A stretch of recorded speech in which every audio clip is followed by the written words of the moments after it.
Assalamualaikum warahmatullahi wabarakatuh.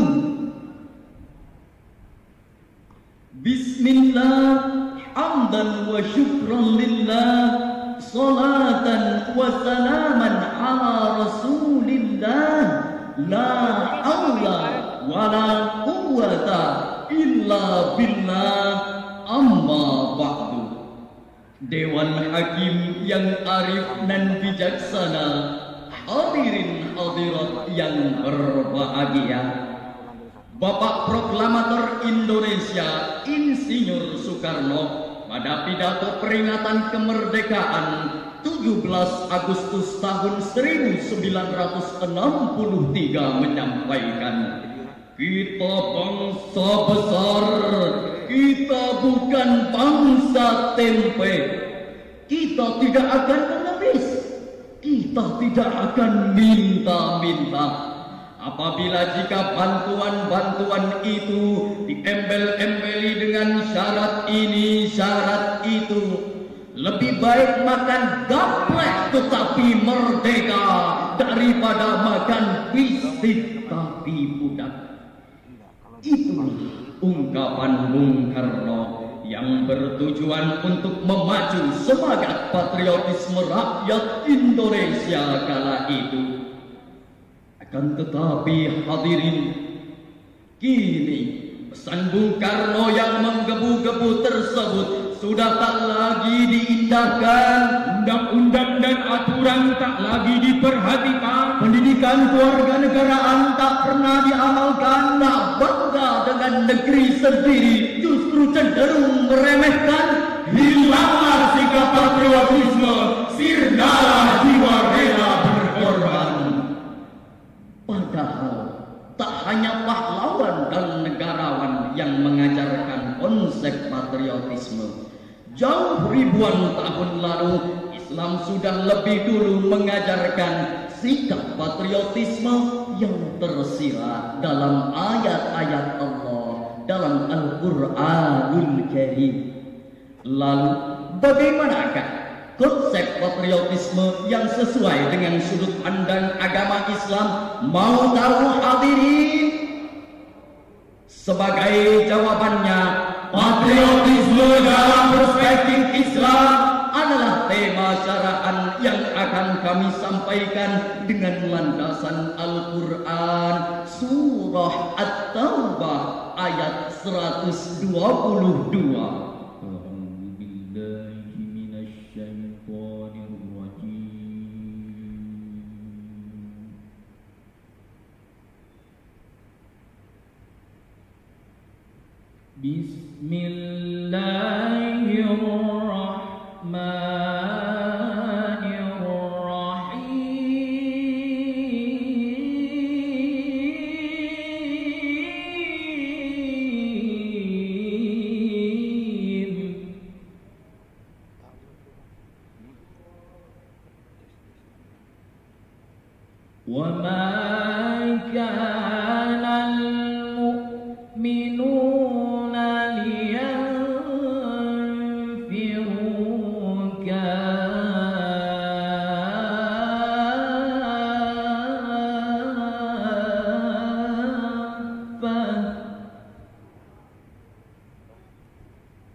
terkutuk. Dengan menyebut nama Allah yang Maha Pengasih lagi Maha Penyayang. Dan tidak sepatutnya orang-orang mukmin itu pergi semuanya ke medan perang.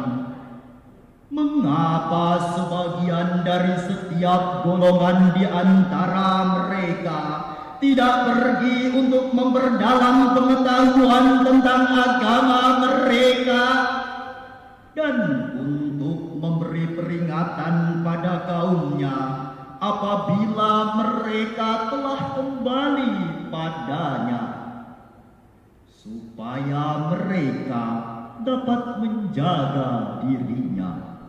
Dalam ayat tersebut terdapat korelasi antar kalimat dan tikror bentuk kata sebanyak 3 kali, yakni liyanfiru, liyatafaqahu, dan liyunziru. Ketiganya merupakan gabungan dari lam amar yang memasuki fi'il mudhari', kemudian disandarkan kepada kata ganti jamak laki-laki. Bentuk perintah seperti ini memiliki makna perintah yang amat kuat, bahkan melebihi perintah berbentuk fi'il amar.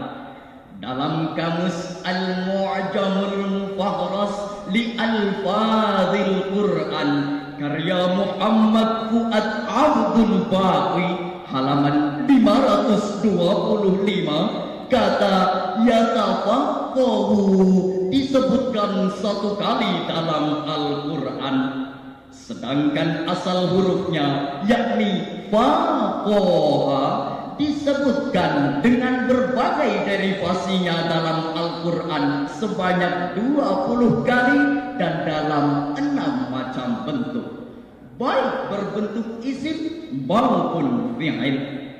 Adapun menurut Louis Makhluf Al-Yassu'i dalam kamusnya Al-Munjid fil Lughah wal A'lam halaman 591, kata tafaqqaha bimakna ta'allamal fiqhi wa ta'aqahu, artinya memperdalam ilmu fikih dan kegunaannya.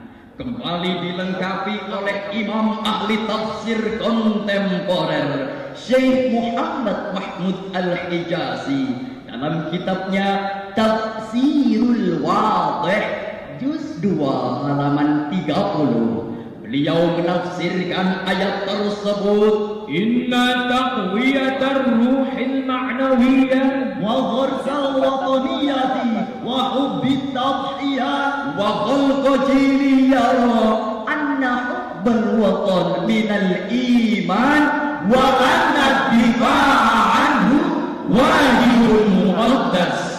Sesungguhnya memperkokoh moralitas jiwa, menanamkan nasionalisme dan patriotisme, mencetak generasi yang berwawasan cinta tanah air adalah sebagian dari iman, serta mempertahankan tanah airnya adalah kewajiban yang suci. Hadirin, pada ayat tersebut dijelaskan bahwa sikap patriotisme amat sangat dijunjung tinggi dalam agama Islam, bahkan termasuk kewajiban yang suci. Pada ayat tersebut terdapat implementasi dari sikap patriotisme berbentuk fisik maupun non-fisik. Bentuk fisiknya adalah berjuang di medan perang, akan tetapi bentuk non-fisiknya ialah memperdalam ilmu agama serta berdakwah atau mengajarkan.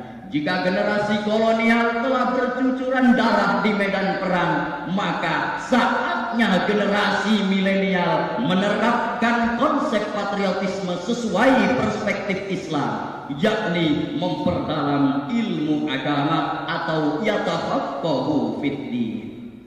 Indonesia sebagai negara dengan jumlah penduduk terbesar keempat di dunia, mayoritas beragama Islam, sebagaimana data BPS tahun 2019, jumlah generasi milenialnya mencapai angka 40% dari total jumlah penduduk.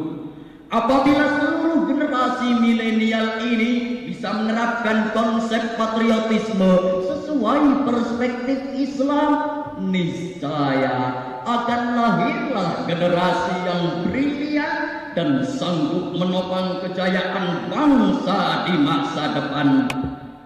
Akan tetapi, sayang seribu sayang, kuantitas yang tinggi ini tidak diiringi oleh pemahaman agama yang mendalam.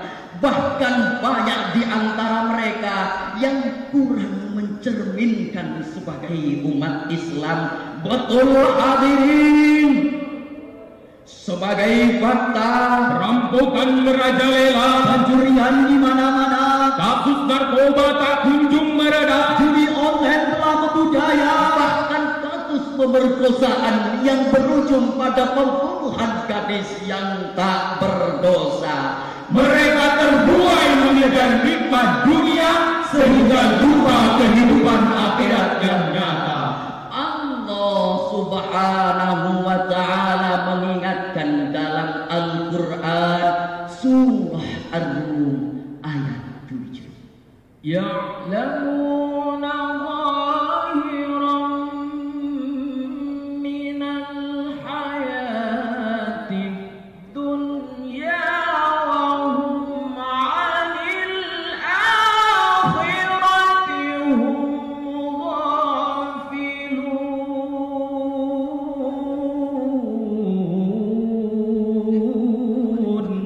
Mereka hanya mengetahui yang lahir saja dari kehidupan dunia, sedang mereka tentang kehidupan akhirat adalah lalai.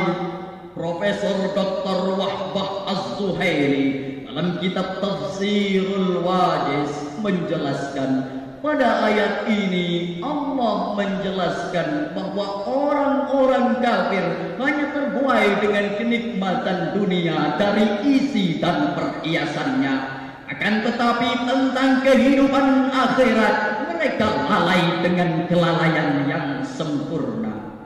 Jelas ayat itu ditujukan kepada orang-orang kafir yang lalai kehidupan akhiratnya. Akan tetapi di zaman yang penuh fitnah ini sungguh tamparan keras bagi kita, karena nyatanya banyak saudara muslim kita saksikan bertingkah dan berbaju hanya mengejar nikmat dunia semata, laksana kaum kafir.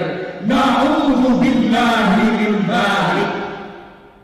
Dalam Kamus Besar Bahasa Indonesia, patriotisme diartikan sebagai sikap seseorang yang bersedia mengorbankan segala-galanya demi kejayaan dan kemakmuran tanah airnya. Artinya, patriotisme memiliki tujuan yang amat mulia, sehingga sikap ini harus terus lestari demi kebaikan negara.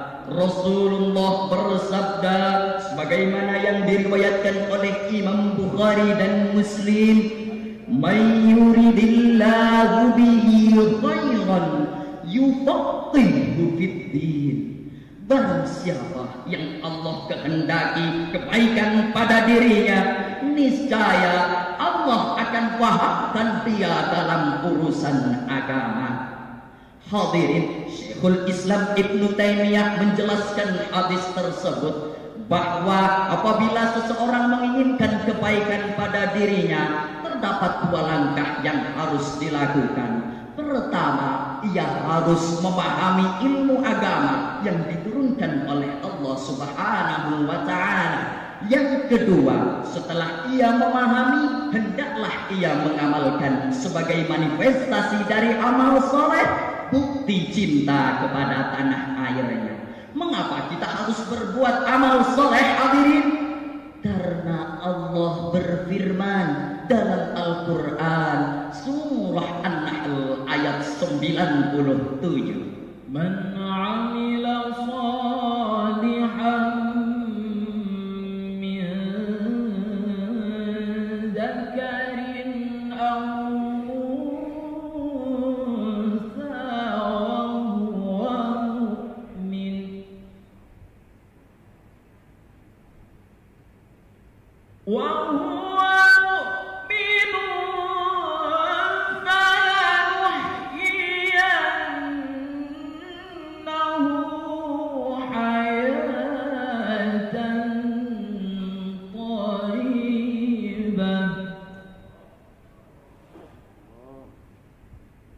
وَلَنَجْزِيَنَّهُمْ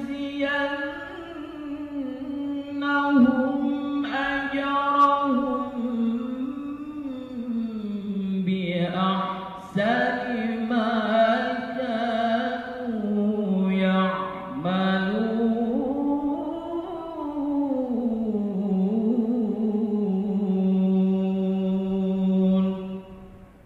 صدق الله العظيم.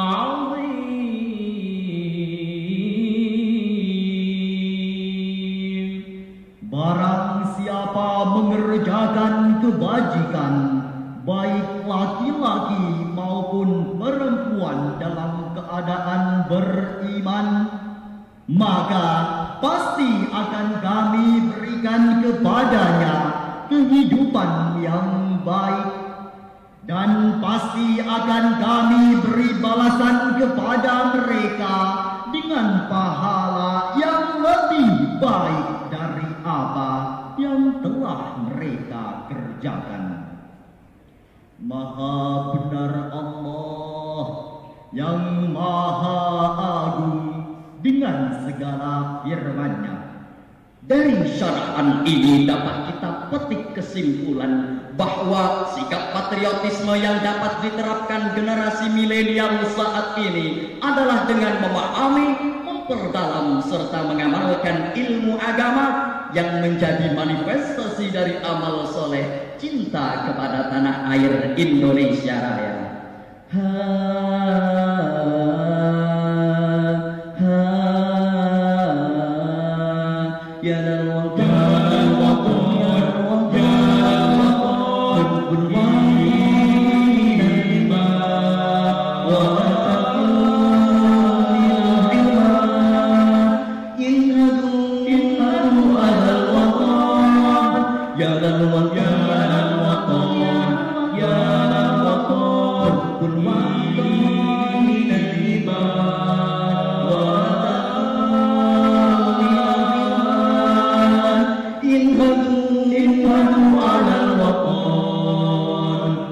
Indonesia biladi anta unwanun fahoma kullu mayyatika yawma tabihayyal qimama kullu mayyatika yawma tabihayyal qimama.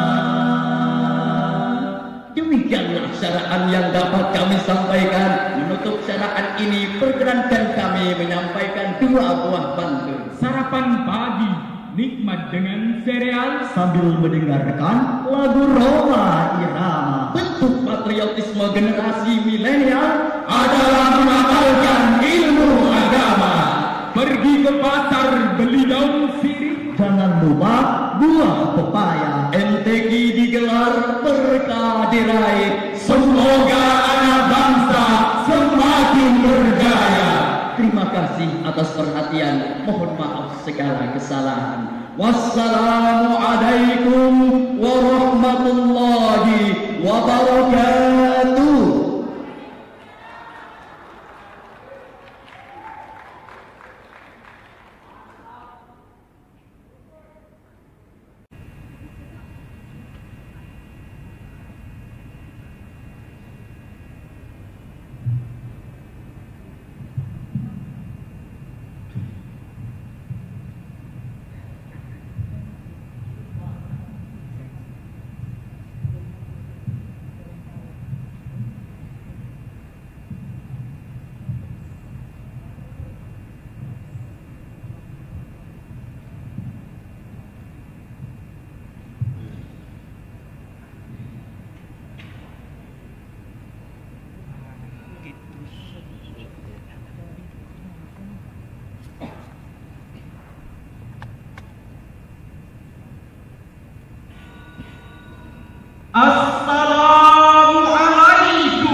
Alhamdulillahi Rabbil Alamin alladzi 'allama bil qalam 'allamal insana ma lam ya'lam. Wassalatu wassalamu ala Rasulillah Muhammad ibni Abdillah la nabiyya wa la rasula ba'da. Amma ba'd. Dewan Hakim dengan tinta kejujurannya yang kami muliakan, hadirin sekalian beserta teman-teman yang kami banggakan. Frank Bruni, seorang jurnalis asal Amerika, pernah mengatakan, internet tak hanya membuat kita menjadi semakin pintar, namun internet juga mengubah kita menjadi semakin bodoh. Sebab internet bukan hanya magnet bagi orang penasaran, namun internet juga merupakan jebakan bagi orang yang lugu. Internet mengubah semua orang menjadi ahli secara instan. Anda punya gelar? Well, I did the Google search. Nah, saya sudah mencari di Google. Hadirin yang berbahagia, berdasarkan pernyataan tersebut dapat kita refleksikan dalam hal ini. Internet, media sosial, mempunyai dua sisi. Di satu sisi mempunyai dampak yang positif, namun pengaruh negatifnya tak dapat dihindarkan.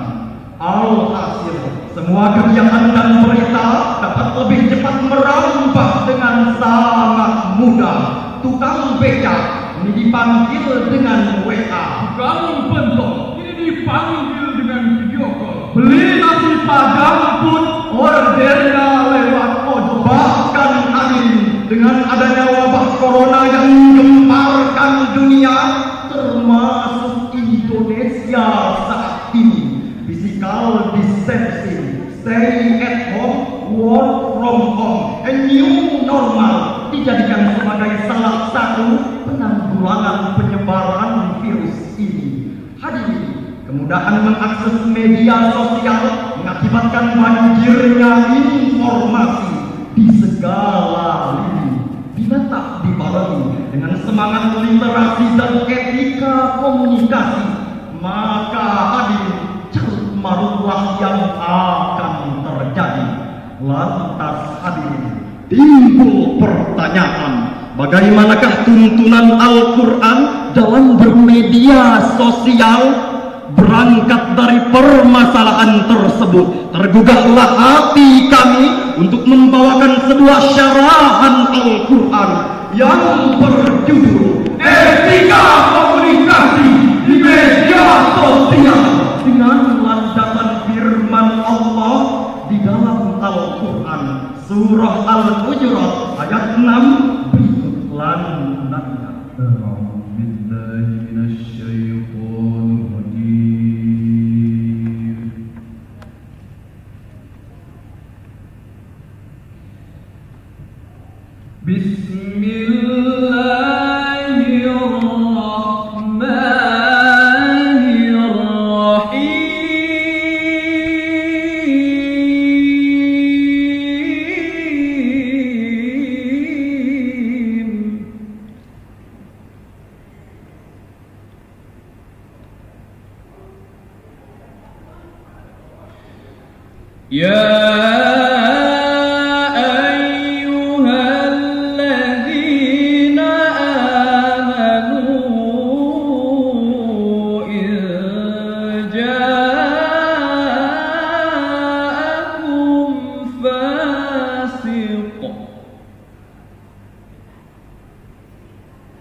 berlindung kepada Allah dari godaan setan yang terkutuk dengan menyebut nama Allah yang Maha Pengasih lagi Maha Penyayang. Hai orang-orang yang beriman, jika datang kepadamu orang fasik membawa suatu berita, maka periksalah dengan teliti agar kamu tidak menimpakan suatu musibah kepada suatu kaum tanpa mengetahui keadaannya, yang menyebabkan kamu menyesal atas perbuatanmu itu. Hadirin ma'asyiral muslimin wal muslimat rahimakumullah. Sababun nuzul ayat tersebut sebagaimana yang diriwayatkan oleh Imam At-Tabrani dari Jabir bin Abdillah, Alqamah bin Najlah dan Ummu Salamah berkenaan dengan kebohongan yang disampaikan Al-Walid bin Uqbah kepada Rasulullah sallallahu alaihi wasallam. Kala itu Rasul hampir terprovokasi melakukan destruksi hingga turun teguran. In ja'akum fasiqum binaba'in fatabayyanu. Jika datang seorang yang fasik kepadamu membawa suatu berita, maka bertabayyunlah. Menurut Jawad Muhniyah dalam tafsir Al-Mubin, ayat ini menunjukkan dengan jelas tentang haramnya mengambil berita dari orang yang fasik tanpa melakukan klarifikasi atau tabayyun kebenarannya. Sebab pengambilan berita dari orang yang fasik ditakutkan akan membahayakan bagi orang lain. Dalam istilah usul fikih, ayat ini juga menunjukkan larangan untuk mengikuti tata cara orang-orang fasik. Hadirin yang berbahagia, makna tabayyun juga dijelaskan oleh Profesor Dr. Muhammad Quraisy Shihab dalam buku terbarunya Kosakata Keagamaan, Makna dan Penggunaannya, terbit Februari 2020, halaman 461. Dijelaskan bahwa kata tabayyun diambil dari kata tabayyana yatabayyanu tabayyunan, yang pada dasarnya bermakna kejauhan sesuatu dan keterbukaannya. Maka hadirin, tabayyun adalah usaha untuk mengetahui sesuatu yang tidak jelas kebenarannya, atau kita mengenalnya dengan istilah check and recheck. Dengan demikian, ayat ini mengisyaratkan kepada saya, saudara dan kita semua, agar di era globalisasi informasi dan di era informasi yang global ini, kita dapat melakukan filterisasi terhadap setiap tayangan dan berita yang masuk ke rumah kita melalui jari kita masing-masing, sehingga kita akan menyampaikan pesan yang jujur, bukan pernyataan rancur, pesan yang didasarkan atas bukti dan fakta, bukan opini yang tak berdata, lalu diungkapkan dengan tulus, bukan karena tulus. Hadirin, bahkan sikap kita harus laksana ikan yang hidup di lautan. Airnya asin, namun ikannya tak pernah ikut asin. Artinya kita tidak mudah tergeser dan tergusur oleh tayangan-tayangan dan info-info di media sosial yang belum tentu kebenarannya, atau kita menyebutnya dengan istilah hoax. Tuntunan tetap menjadi tuntunan dan tontonan tetap menjadi tontonan. Bukankah Allah Subhanahu wa Ta'ala telah berfirman di dalam Al-Quran surah Al-Hujurat ayat 12 berikut lantunannya. Ya ayyuhalladzina amanu jatanibu katsiran minadh-dhanni inna ba'dadh-dhanni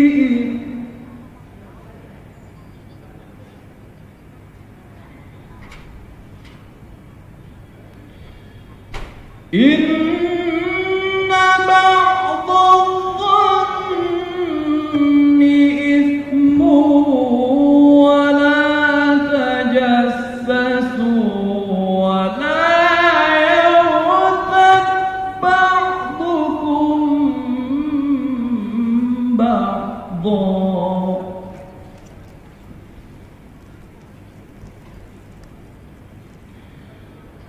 أيحب أحدكم أن يأكل لحم أخيه ميتا فكرهتموه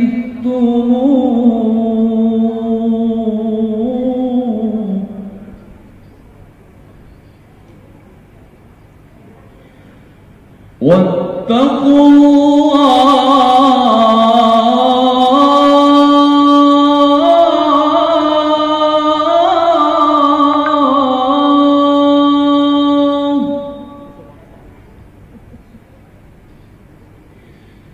Inna Allaha tawwabur rahim.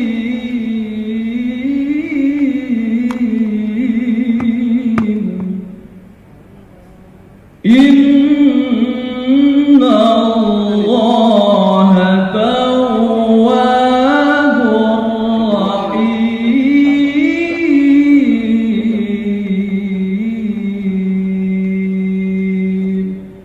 Sadaqallahul azim.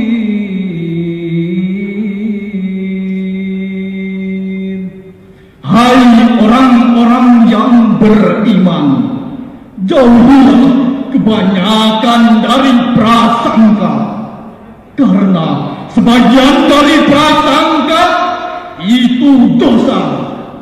Dan janganlah mencari-cari keburukan orang, dan janganlah membuncingkan satu sama lain. Adakah seorang di antara kamu yang suka memakan daging saudaranya yang sudah mati? Maka tentulah kamu merasa jijik kepadanya. Dan bertakwalah kepada Allah. Sesungguhnya Allah Maha penerima taubat lagi Maha penyayang. Maha benar Allah dengan segala firman-Nya. Hadirin ma'asyiral muslimin wal muslimat rahimakumullah. Memahami ayat tersebut, Al-Imam As-Suyuti dalam kitabnya Lubabun Nuqul fi Asbabin Nuzul sebagaimana yang diriwayatkan oleh Ibnu Munzir yang bersumber dari Ibnu Juraij mengatakan bahwa turunnya ayat ini berkenaan dengan Salman Al-Farisi yang bila habis makannya suka terus tidur dan mendengkur. Pada waktu itu ada orang yang menggunjingkan perbuatannya, maka turunlah ayat tersebut yang melarang seseorang untuk mengumpat dan menceritakan aib orang lain. My loving sisters and brothers, Menurut laporan terbaru dari We Are Social pada tahun 2020 disebutkan bahwa ada 175,4 juta pengguna internet di Indonesia. Dari total populasi Indonesia 272,1 juta jiwa, 160 jutanya adalah pengguna aktif media sosial dengan durasi pemakaian rata-rata 3 jam 46 menit per harinya. Hal inilah hadirin yang menempatkan Indonesia pada peringkat 3 dunia dalam pertumbuhan penggunaan sosial media setelah Cina dan India. Hadirin, sisi positif yang diberikan media sosial membuat manusia dapat mengakses kemudahan dan percepatan dalam berkomunikasi. Namun dampak negatifnya tak kalah mengkhawatirkan. Kita bisa melihat fenomena saat ini. Berita hoax semakin merajalela, caci maki menjadi sajian utama, bahkan saling menjatuhkan sesama anak bangsa. Sangat vulgar dan transparan dipertontonkan di berbagai media. Reaksi terhadap fenomena tersebut memaksa pemerintah kita untuk mengeluarkan Undang-Undang ITE nomor 19 tahun 2016 yang mengalihkan sebuah pepatah dari mulutmu harimaumu menjadi jarimu harimaumu. Hal inilah hadirin yang mengakibatkan beberapa orang harus berurusan dengan pihak terkait. Bahkan hadirin, sebagai muslim, MUI telah mengeluarkan fatwa nomor 24 tahun 2017 mengenai hukum dan pedoman dalam bermuamalah melalui media sosial. Bukankah Rasulullah telah bersabda, "Man kana yu'minu billahi wal yaumil akhir falyaqul khairan aw yasmut." Barang siapa beriman kepada Allah dan hari akhir, maka hendaklah ia berkata benar atau diam. Hadis riwayat Bukhari dan Muslim. Hadirin dengsana kasadonyo. Dari uraian tadi dapat disimpulkan bahwa sebagai orang yang beriman, kita harus bijak dalam menggunakan media sosial dengan kata-kata yang baik dan santun, serta harus selalu tabayun terhadap setiap berita yang kita terima di media sosial sebagai sarana dalam etika berkomunikasi yang sesuai dengan tuntunan Al-Quran dan Al-Hadis. Mari kita ramaikan media sosial dengan pesan-pesan dan postingan kebaikan. Saatnya bangsa ini maju di tangan anak negeri yang cerdas dan berdikari, berintegritas dengan semangat tinggi, berkualitas, penuh kreativitas dan inovasi, generasi Rabbani yang beriman kepada Ilahi Rabbi dan berakhlak Qur'ani. Salatullah salamullah ala Taha Rasulillah. Salatullah salamullah ala Yasin Habibillah. Bangun tidur terus mandi, tidak lupa menggosok gigi, bijaklah berkomunikasi agar mendapat ridho ilahi. Salatullah salamullah ala Taha Rasulillah. Salatullah salamullah ala Yasin Habibillah. Hadirin ma'asyiral muslimin wal muslimat rahimakumullah. Rumah gadang ada di Padang, pantai air mani ada Singalin Kundang. bukan datang sembarang datang, kami datang berjuang untuk menang. Akhirul kalam, wassalamualaikum wabarakatuh.